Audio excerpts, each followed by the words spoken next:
Hi UREC employees. This video is going to contain a quick summary of Whitworth University's Bloodborne Pathogen Program, UREC's Emergency Action Plan, and for your sheer delight, I created a highly professional video of where you can find a majority of the personal protective equipment throughout the facility and other emergency equipment. Enjoy. Hello everyone. When you come downstairs in UREC, you will find a drawer next to the towels that states gloves and bloodborne or blood cleanup kit. Here is the kit supplies that are in here. So paper towels, a scooper, and then here's some content here that's to absorb blood that may spill on the court. So we want to make sure we're using these towels that are here versus a facility towel, because ultimately we can put all of the, debris or the cleanup into this bucket and take it upstairs and put it in the biohazard waste container, which I will show here in a few. And then here are additional gloves that can be used. If you ever get to a point or don't have gloves that fit you, please let a student attendant or a student manager know, myself, and we can get those for you, or even a facility attendant. We have access to the custodial closet, which contains those. I am now at the member services desk, as you can see, and just want to point out that there's two drawers here that have first aid supplies in them. So please check this out and be aware of what's available. Also in the facility, there's two first aid kits. And as we move back to the storage room, there is extra supplies for the first aid kits in this cabinet as well. I am back in the laundry space, and within this area are more of the wipes for the floor in case of any biofluid or body fluid needs to be cleaned up, and then there's an extra blood spill cleanup kit if that needs to be used. I'm going to spin around here, and here is next to the utility sink, washer, dryer, is the biohazard waste containers. So as you can see, it says only blood products. We want to try to do our best not to just throw in here random or miscellaneous gauze or towels that may not have or be saturated with blood. I periodically take this over to the health center, where then they have a contract to incinerate this waste.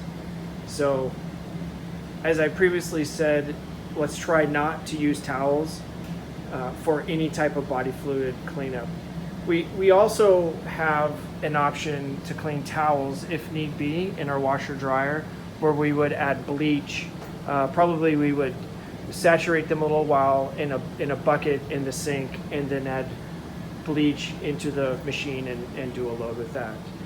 The towels back here, so the red ones are for patrons, but this fall we're not offering towel service, and the blue ones are, you will see around the facility as they're used for cleaning in the disinfecting process of equipment, or really anything, counters, whatever it may be.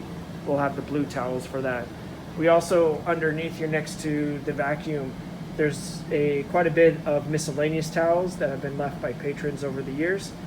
So if you need something bigger for some reason, or just for cleaning, wiping reasons, please grab from this section here. All right, so I'm at the member services desk, as you can see, and this is the bottom left drawer. I just want to point out that in this file there's the accident report forms, which are important, the emergency procedures, which contains the emergency action plan for the facility in here.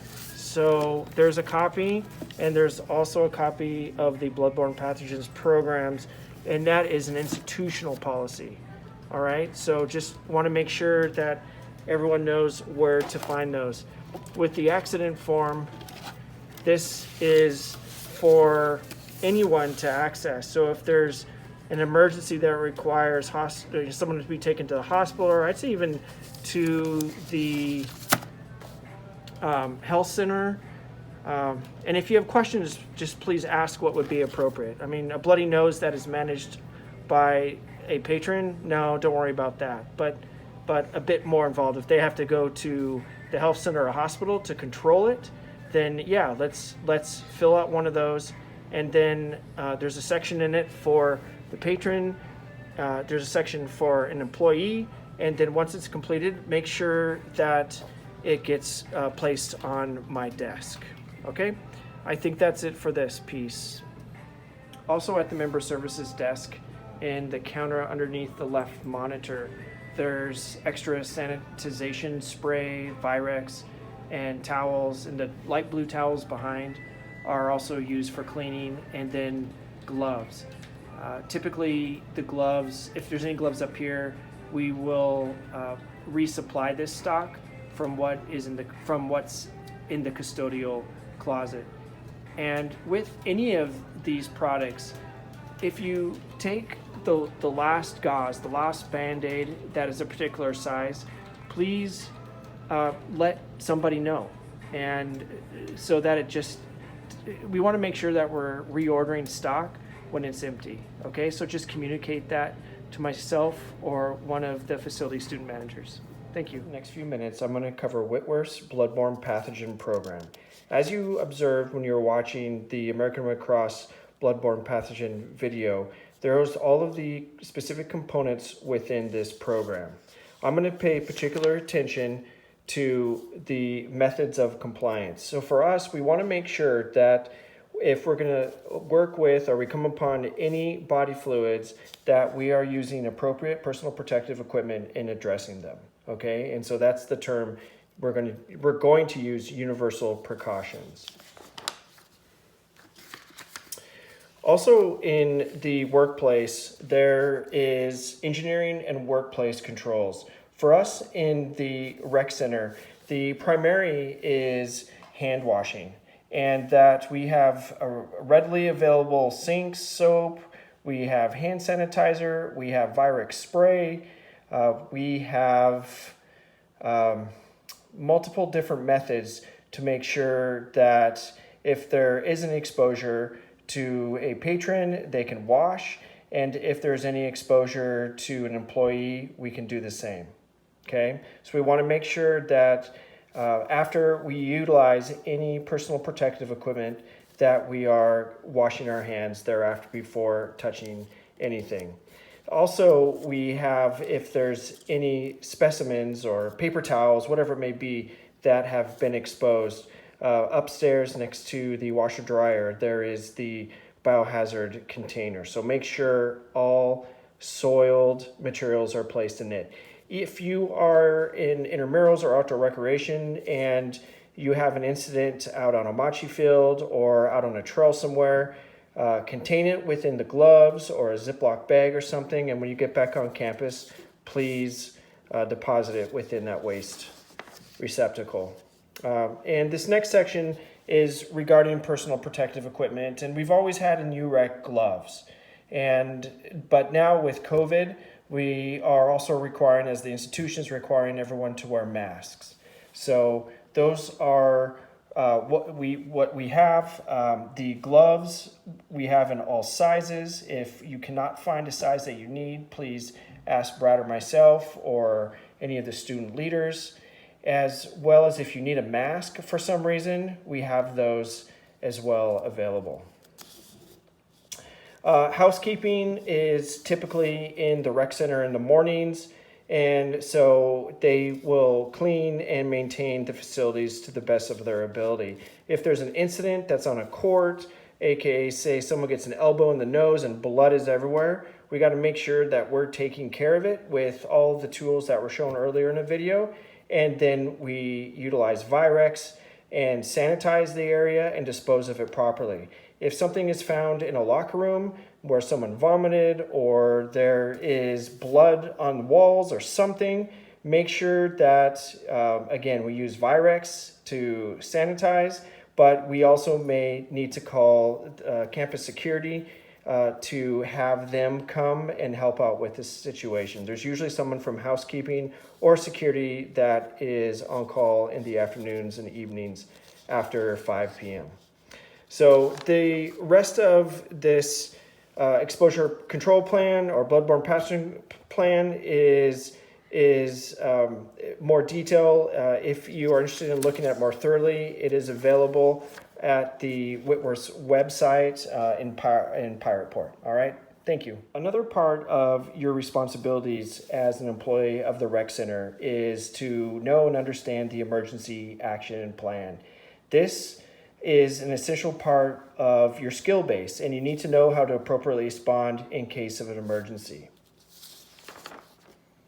If there is a fire, call 911.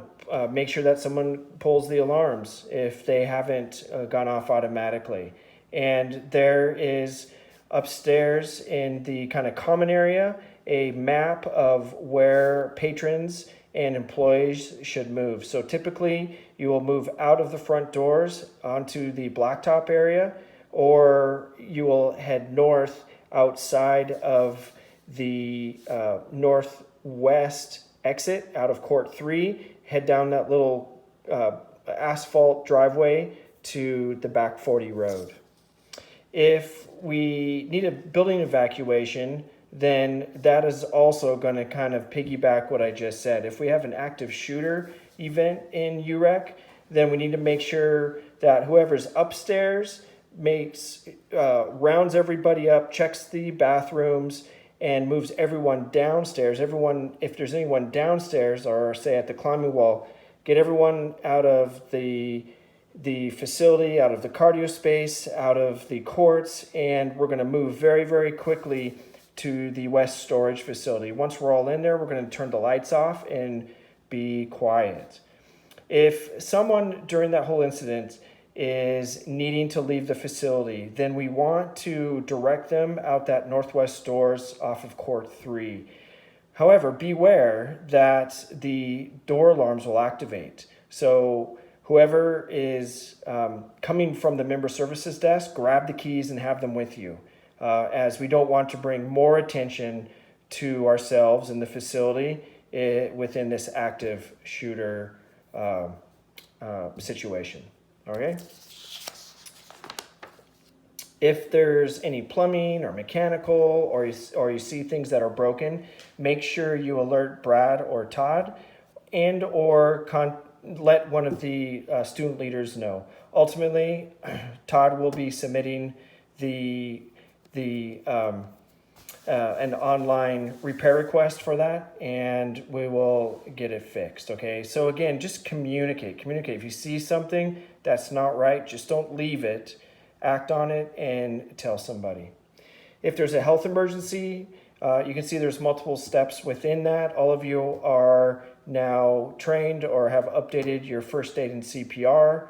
Again, just make sure that that's an important skill and abilities to know in case of emergency. The AED and first aid kits are downstairs, as previously seen in another video, I believe, as well as there's another first aid kit up behind the member services desk. Okay, and then with that, if we have any emergencies, health related, then make sure the appropriate forms are obtained and filled out and the documents left on my desk. All right, this is kind of an extension of that as well. Okay, and the AED is checked daily by facility attendants to make sure that it's ready to be used. And then this very last page here is just a diagram of what to do if you witness a collapse of one of our patrons and to perform CPR. All right, thanks everybody. At the member services desk, there are also directions for local emergency rooms and or facilities. So you can see on the left here, there's Holy Family, in Providence, which are downtown. And then up north, there's the Providence Urgent Care that's off of Hawthorne and Highway 2. There are other facilities that have opened up recently, and we'll work on updating this form. So basically, if anybody is injured or they're wanting assistance of where they could go in case of emergency, just ask one of the front desk attendants for a copy of this. Thank you.